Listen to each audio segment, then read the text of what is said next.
Big Boss season 8 நிகழ்ச்சி நல்லபடியா நடந்து முடிஞ்சிருந்தாலும் இந்த சீசனை பொறுத்த வரைக்கும் நடிகர் ராணுவ அவர்களை மட்டும் விஜய் சேதுபதி அவர்கள் இந்த சீசன் முழுக்க சரியாவே பேச விடல. வேணுமுன்னே அவரை மட்டும் அசிங்கப்படுத்திக்கிட்டே இருந்தாரு அப்படின்னு பல ரசிகர்கள் இப்போ நடிகர் விஜய் சேதுபதி அவர்கள் மேல கடுமையான குற்றச்சாட்டுகளை வச்சுட்டு வராங்க.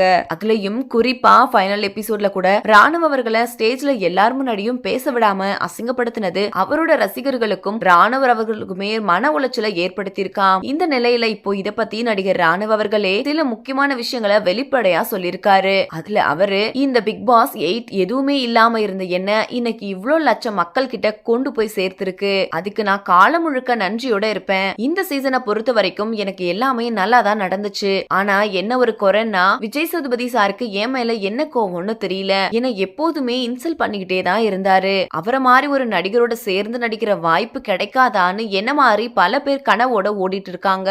அப்படி இருக்கும்போது அவரே ஃபைனல் ஸ்டேஜ்ல என்னோட சேர்ந்து நடிக்கிற மாதிரி ஒரு சூழ்நிலை வந்தா கண்டிப்பா நடிக்க மாட்டேன் அப்படின்னு சொன்னது எனக்கு அவ்வளவு கஷ்டமா இருந்துச்சு. என்னதான் அதை அவர் விளையாட்டு சொன்னாரு அப்படின்னாலும் கூட அது கொடுத்த வலியை என்னால தாங்க முடியல. ரொம்பவே கஷ்டமா இருக்கு. அவருக்கு அப்படி என் மேல என்ன கோவம்னு கூட தெரியல அப்படின்னு ரொம்பவே எமோஷனலா சொல்லி முடிச்சிருக்காரு.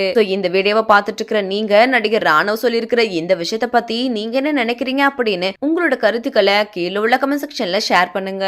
மேலும் இது போன்ற பல முக்கியமான செய்திகளை தெரிஞ்சுக்க நம்ம சேனலை மறக்காம சப்ஸ்கிரைப் பண்ணிக்கோங்க.